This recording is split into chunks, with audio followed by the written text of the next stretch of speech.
trusty raconteur are about to set out on the high road north towards Luskan.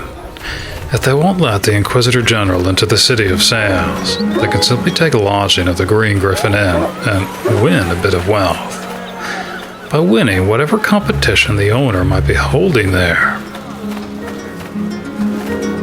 I greet you. Just keep walking, wizard. I don't want to get turned into a toad. A squirrel, more like it, for such a chatty and anxious, corn-fed Jenny. Lily's not surprised at the backwood woman's ignorance or apparent inability to distinguish between children's tales and matters of fact. Wizards don't usually turn people into toads, though she has heard of a now lost 9th level spell, wherein the victim is trapped in an endless, rapid, helpless shape-shifting from one form to another, until their heart finally falls under the strain. One of those forms was a toad. Because I'm sure you can see that, born 1284, died 7865. The grave mason must be a ripe drunkard indeed, and she thought the hairy hammer was bad. Hey, friend, I think you'd better stop looking into this cult business. Of course, this is a surprise. This is Solomon from the Alliance Arms Inn, presumably following Lily into the graveyard. Of course, this sounds awfully suspicious. Probably a threat, though.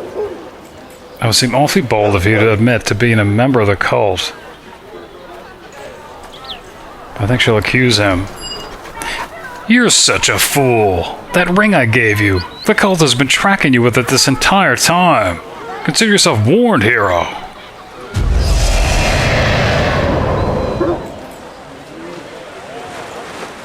So her despicable halfling admirer wasn't an admirer at all. Just a sneaky little cultist. Lily's not sure if she should be insulted. No matter. She'll continue to hold on to the paltry ring, even if they aren't tracking the Inquisitor General. She'd rather the enemy come to her and reveal themselves than, well, be forced to hunt them down and smoke them out of their hiding holes in the caves north of town, if that's where they in fact are. I greet you! One of them wizardly people, huh? Watch where you put them spells. She'll be sure to put it where he can't miss it.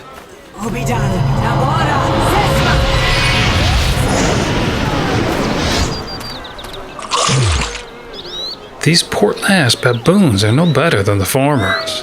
This town is just wall-to-wall simpletons.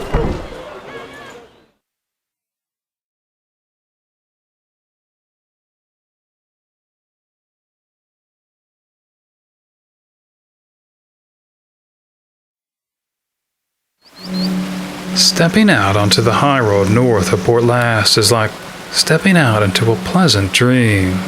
A small wooden bridge with stone walls over a creek, and the chirping of songbirds.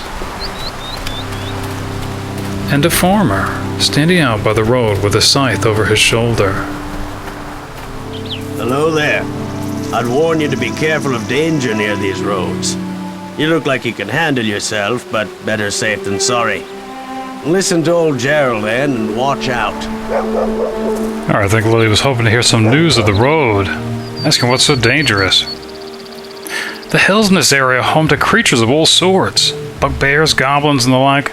Normally they don't trouble us much. Since Luskan stopped patrolling the area, mind you, they've become plenty brave. For weeks now, they've been attacking anyone passing through these parts. Attacked the farm a few times, too. That's when they made off with my wife.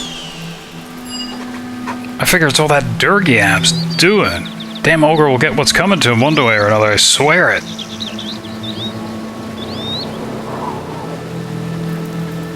So I guess Dergiab and ogre took off with his wife, Leah. She's taken from the farm one evening when the boy and I were out scouting the hills. Nothing we could have done about it. Though he's sure that Dergiab's behind it. I can only pray that she's alright. I'll get her back somehow, and then that ogre will pay for all the grief he's caused. Asking more about Dergiab, an ogre mage, a rather cunning sort. How he got it into his head, I haven't a clue, but from what I can tell, he's gone and built himself an army. What he tends to do with it scares me just a little. I went and sent a warning off to my old friend Aarin Gend. That's surprising to hear. Old friend of Aarin Gend. But I haven't heard back from him yet. I suppose he's got more important things on his plate right now. Asking how he knows Aarin Gend. You don't think I've spent my whole life as a farmer, do you? We'll settle down someday, lass. Or in my younger days, I'd go into those caves and find Leah for myself.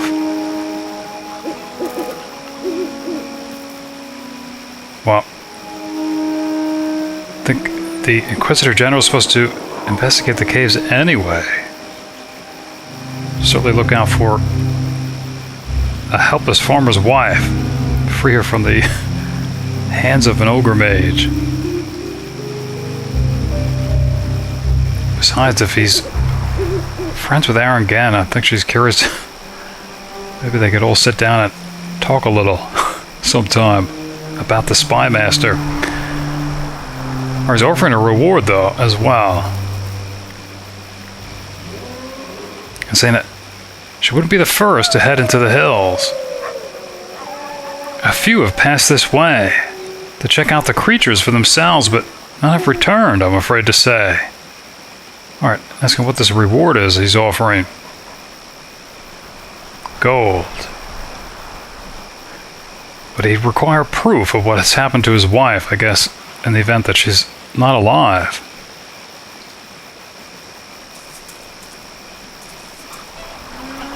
He's also offering gold for Dergiab's head. Alright. Chances are Dergiab will have plenty to loot himself. Asking more about the ogre mage. Smarter than his brutish cousins and a fair bit more powerful too. He can become invisible and has plenty of spells.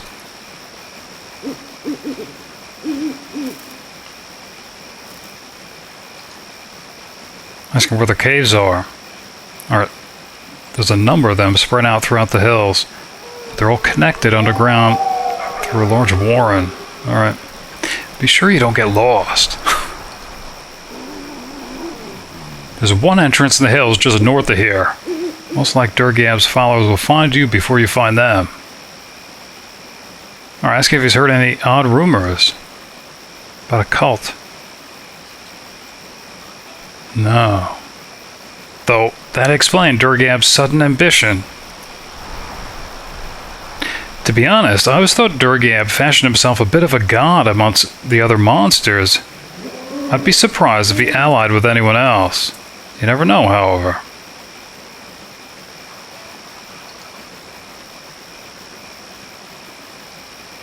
Alright, just not sure if his wife is still alive.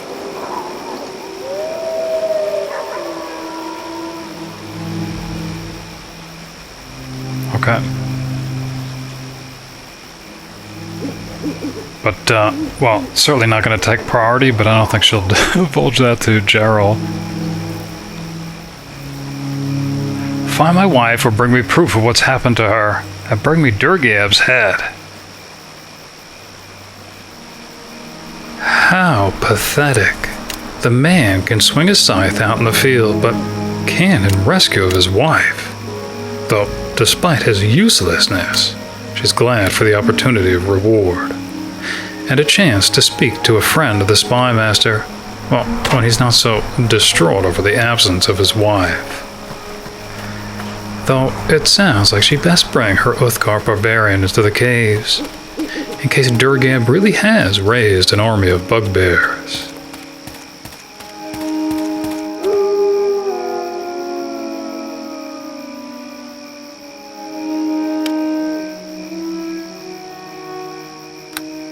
Alright, of course this can't be good.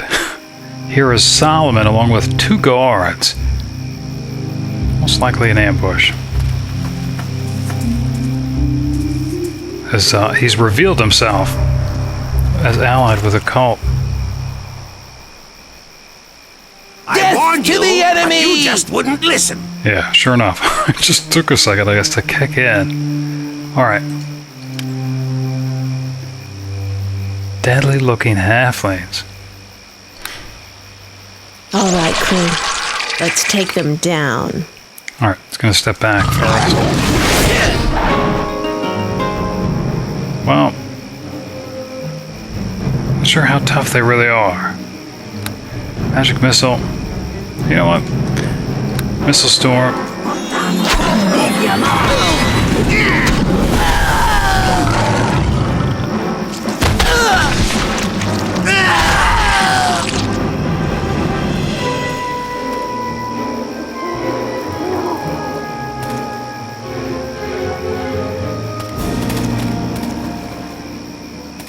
The fool should have brought more guards, or ones a bit larger.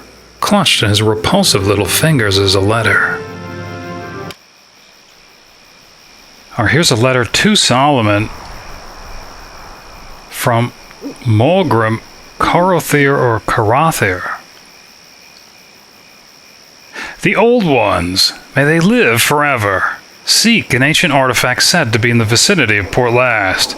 I've sent my agents to retrieve it, but for you, I have a greater task. There are meddlers about, the very same who thwarted Desther's good work in Neverwinter. If you succeed, you shall have a place in the heavenly kingdom of our beloved old ones. If you fail, your soul will be damned, and I shall send others to do what you cannot. Of course, that sounds awfully reminiscent of the anonymous letters she recovered in the city of Neverwinter. Should you require the assistance of other agents, those seeking the artifact have been dispatched to the Neverwinter Wood, the cavern system north of Port Llast, which is in this area, and the remote village of Charwood. So the cult has established, alright, all over the place.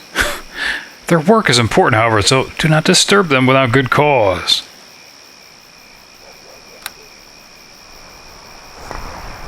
Not only has a name been revealed, Maugrim Korothir, but a reason for the cult being here in the vicinity of Port Llast. To seek an ancient artifact. That piques not only the Inquisitor General's interest, but the Lady of Murder's as well. As long as it's not some worthless relic. Obviously, it's not people of the Unseeing Eye. Otherwise, Desther would have had his eyes put out. But she wonders if they revere an artifact instead. She can only think of two. The first is the Dragonking's Eye, known by many other names. The Eye of Doom, the Eye of Chaos, the Eye of Woe, the Eye of Sorrow, the Fiend's Eye, the Eye of Evil, the Eye of Darkness, or even the Eye of Night. Lilly thinks they can reach the gates of Luskan before dawn.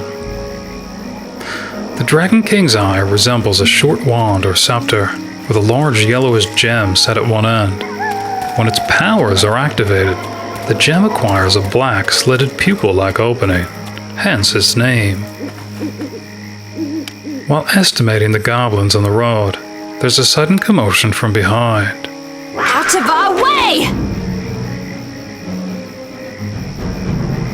Alright, look at the goblins north on the road, and here's something coming up behind. Looks like just some wildlife, though, some boars. We shall not be... Look at that, though, a jaguar.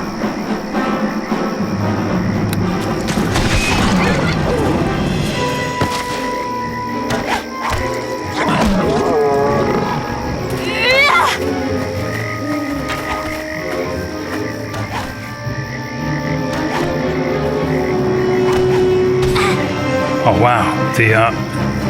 I guess the goblins heard the commotion.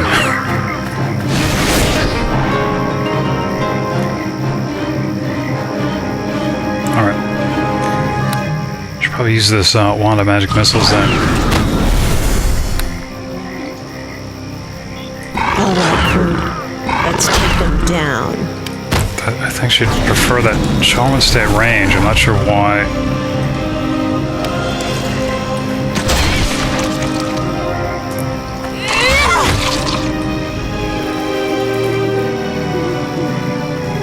Okay.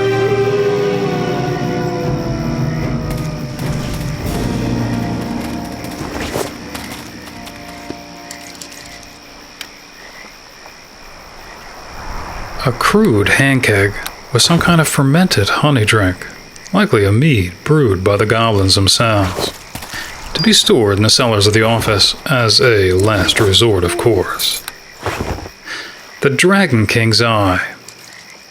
It's said to contain the essence of an incredibly ancient evil god, whose nickname was the Dragonking. Nobody remembers his true name because knowledge of it was erased from history as he was imprisoned in the scepter. This was done because simply uttering his name would free him and unleash his maligned influence over the realms. He's called the Dragon King because he's said to be vaguely manlike, resembling a great eight-legged dragon standing upright with vast dark wings.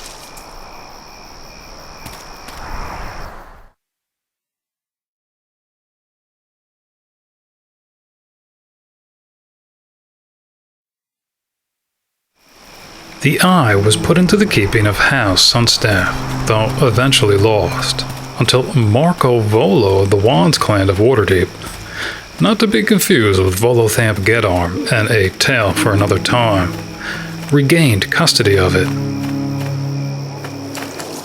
Or here's the Green Griffon. The last inn before Luskan, though the owner of the Lady Don't Care would have called it Inn Last. I greet you! You're welcome here at the Green Griffon, my lady. At the very least, it's shelter from the local vagabonds. Lilly still thinks they can reach the gates of Luskan before dawn. She'd rather spend the night in a spacious suite at the Seven Sails than in what is likely some narrow excuse for a bedchamber at the Green Griffon.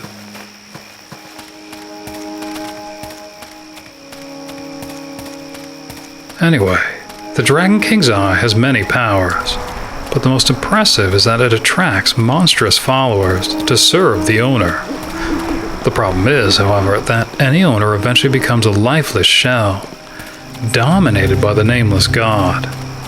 The Lady of Murder would simply settle for a boon, if she could only name and so free the Dragon King. Lilly picks some fenberries from a nearby shrub and wonders what could the Blacklake bar be firing upon.